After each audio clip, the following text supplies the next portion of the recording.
Hello students, in continuation with the previous lecture, we are here with the types of conjunction. जैसा कि हमने आपको पहले बताया था कि कंजंक्शन को अगर थोरोली समझना है, क्योंकि ये थोड़ा सा कॉम्प्लिकेटेड टॉपिक है, अगर तो इसको थोरोली समझना है तो हमें जो है इसकी बारीकियों को जानना जरूरी है। हमने कंजंक्शन बताया था। कंजंक्शन क्या होता है? Conjunction is A connector. Connector means ये कनेक्ट करने का काम करता है, जोड़ने का काम करता है। कनेक्ट किसको करता है? ये कनेक्ट करता है टू वर्ड्स को, टू फ्रेजेस को, टू क्लॉजेस को और टू सेंटेंसेस को। ये कनेक्ट करता है।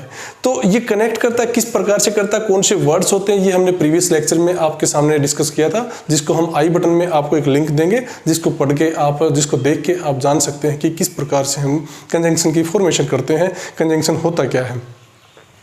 आज हम कंजंक्शन की टाइप्स के ऊपर डिस्कस करने वाले हैं। तो बिना किसी देर के हम चलिए जानते हैं कि कंजंक्शन कितने टाइप के होते हैं। तो कंजंक्शन 3 टाइप के होते हैं।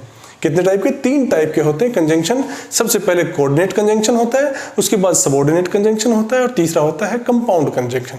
तो कंपाउंड कंजंक्शन, कोऑर्डिनेट कंजंक्शन और सबऑर्डिनेट 3 कंजंक्शन होते हैं। इसको हम एक एक करके हम डिस्कस करने वाले हैं, बिकॉज यहाँ पे हम इसको अगर बारीकी से समझेंगे तभी हमारे कंसेप्ट माइंड में क्लियर होगा।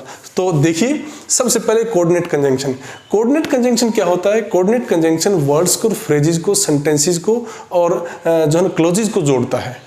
कैसे जोड़ता है इस एग्जांपल के साथ समझेंगे हम। फिर भी हम आपको बताएं कि कोऑर्डिनेट कंजंक्शन अगर डिफाइन करना हो आपको, तो coordinate conjunction is a word that connects two words, two phrases, two clauses और टू सेंटेंसेस। जैसा कि हमारी कंजंक्शन की डेफिनेशन है, the same is applied here for coordinate conjunction.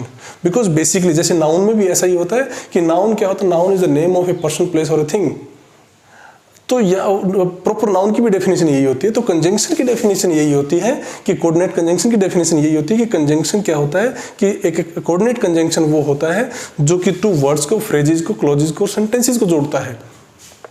यहाँ देखिए, कुछ ऐसे कोऑर्डिनेट कंजंक्शन होते हैं, बहुत होते हैं, लेकिन बेसिकली हम देखेंगे, जो जनरली हम देखते हैं, तो कुछ कंजंक्शन ऐसे होते हैं जैसे बट होता है, एंड होता है, अदरवाइज होता है, सो होता है और फॉर होता है, एज होता है। ये कुछ 5 से 7 ऐसे कंजंक्शन होते हैं जो कि मुख्य तौर पे हम यूज करते हैं इन कंजंक्शन को।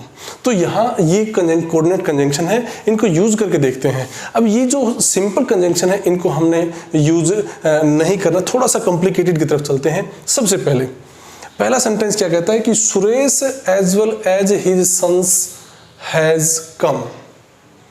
तो इस सेंटेंस से हमें कई चीजें सीखनी है। सबसे पहले सुरेश एज वेल एज, देखिए ये जो है एज वेल एज, ये हमारा कंजंक्शन है। सुरेश, इसके साथ साथ उसके बच्चे भी, हैज कम, ये हमारा पहला है एज वेल एज कंजंक्शन के साथ सेंटेंस। ये एग्जाम्पल है कोऑर्डिनेट कंजंक्शन का। एज वेल एज, जैसे बट, एंड, अदरवाइज और फॉर आपको बताया, कुछ जो कंजंक्शन के वर्ड्स बताए, तो इसी प्रकार से ये एज वेल एज भी एक कोऑर्डिनेटिंग कंजंक्शन है। ये कोऑर्डिनेट कर रहा है सुरेश और उसके सन्स को, उन दोनों को। सुरेश के साथ साथ उसके बच्चे भी आए हैं। Suresh as well as his sons, उसके बच्चों के साथ आया है। पहली बात तो एज वेल एज कंजंक्शन।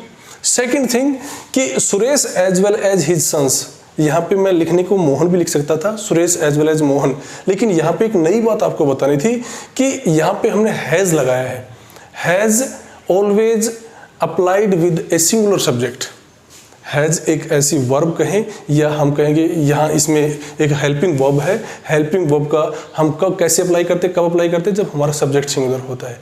तो यहाँ कंफ्यूजन क्रिएट, आपको मैंने जानबूझ के कंफ्यूजन क्रिएट किया कि हिज सन्स अगर लगा दिया हमने यहाँ पे, तो हिज सन्स के साथ तो हैव आना चाहिए।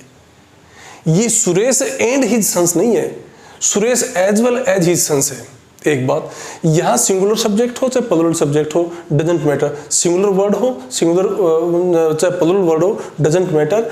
दिस हेल्पिंग वर्ब और verb will be applied according to the main subject. Suresh is singular है।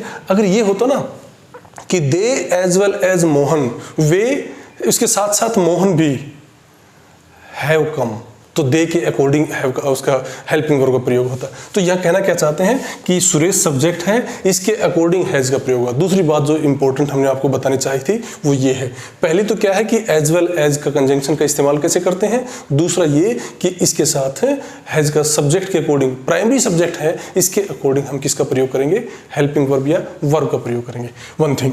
सेकेंड सेंटेंस है not only is he rich but honest also. हमने शुरू से ही जब से जानते हैं, हम जब से सीखा हमने नॉट ओनली बट आल्सो हमने कंजंक्शन का यूज किया है। Not only is he rich but honest also, यहाँ पे हमारे पास not only and but also conjunction है। हमने शुरुआत से ही आपको डिफिकल्ट, क्योंकि ये तो हम यूज करते हैं he is coming but not with his mother, ये नोट का यूज कर सकते हैं, एंड का यूज कर सकते हैं, otherwise come here otherwise I will come to you, ये कर सकते हैं। ये तो सिंपल है, इनका आप यूज जनरली यूज करते हैं। लेकिन बेसिक चीज़ क्या है कि ये हमने सारे के सारे 5-6 जो लिखे हैं ये थोड़े से लेवल डिफिकल्ट लेवल का, कॉम्प्लिकेटेड लेवल के सेंटेंसेस एग्जाम्पल्स लिखे हैं ताकि आपको एक के साथ 2 बातें समझाई जा सकें। नॉट ओनली बट आल्सो, यहाँ पे ये 4 वर्ड है, नॉट ओनली बट आल्सो, ये 4 हमारे पास कंजंक्शन है।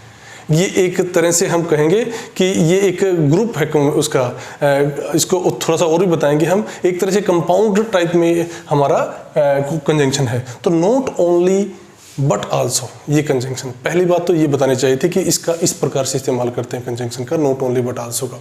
सेकेंड थिंग ये बतानी चाहिए थी कि नॉट ओनली इज ही, हम करते क्या है, not only he is rich but also honest, ये कह देते हैं हम, लेकिन ये गलत होता है।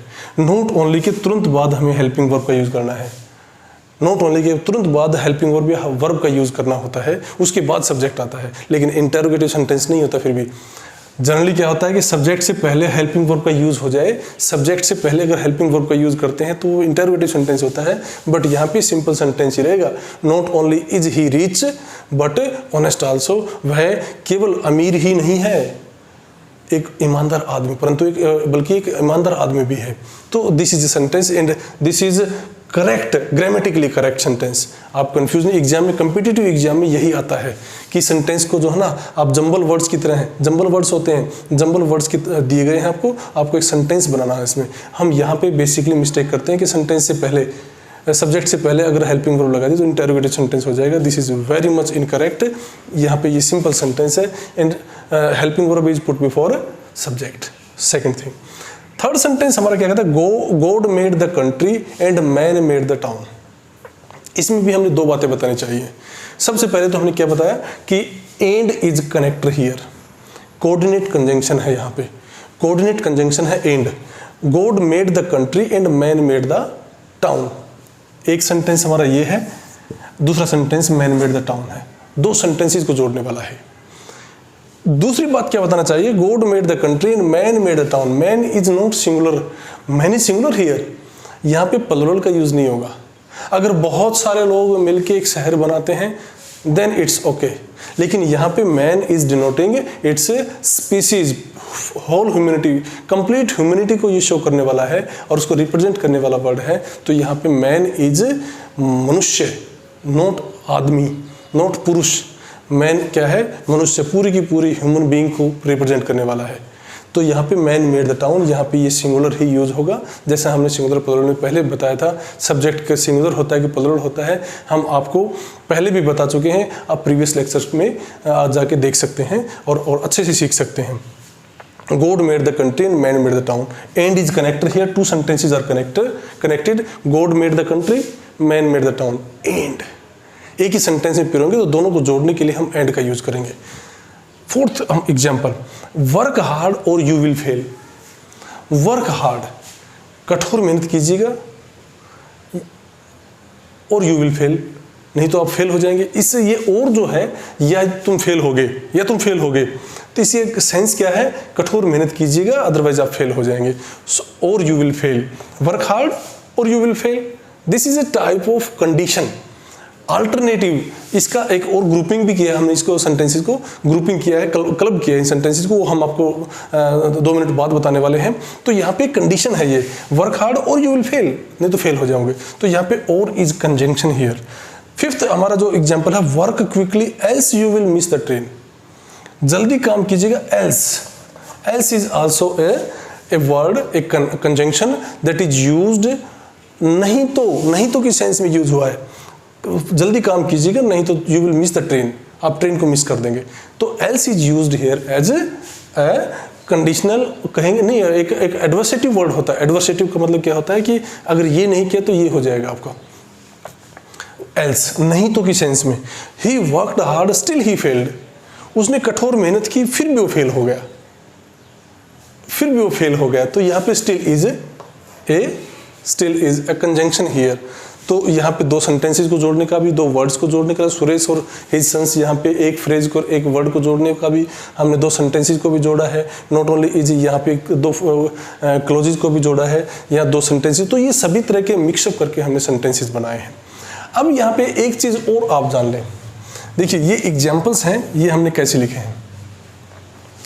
एग्जाम्पल्स को एक और कैटेगरी होती है कोऑर्डिनेट कंजंक्शन की, ये जो है ना एज वेल एज और ये नॉट ओनली बट आल्सो, ये 2 कंजंक्शन होते हैं। और भी कंजंक्शन इस तरह के होते हैं, एज वेल एज, ये जो कंजंक्शन होते हैं ना, ये क्या होते हैं, क्यूमुलेटिव कंजंक्शन बोलते हैं इनको। कौन से बोलते हैं, क्यूमुलेटिव कंजंक्शन, जो एक चीज को दूसरी चीज से ऐड करती है। एक चीज को दूसरी, मतलब ऐड समथिंग टू अनदर, एक चीज को दूसरी चीज से, किसी एक चीज को दूसरी चीज से ऐड करने वाला क्यूमुलेटिव बोलते हैं। इसको हम बोलेंगे क्यूमुलेटिव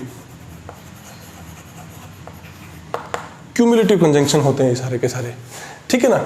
इसके बाद थर्ड सेंटेंस है, God made the country and man made the town.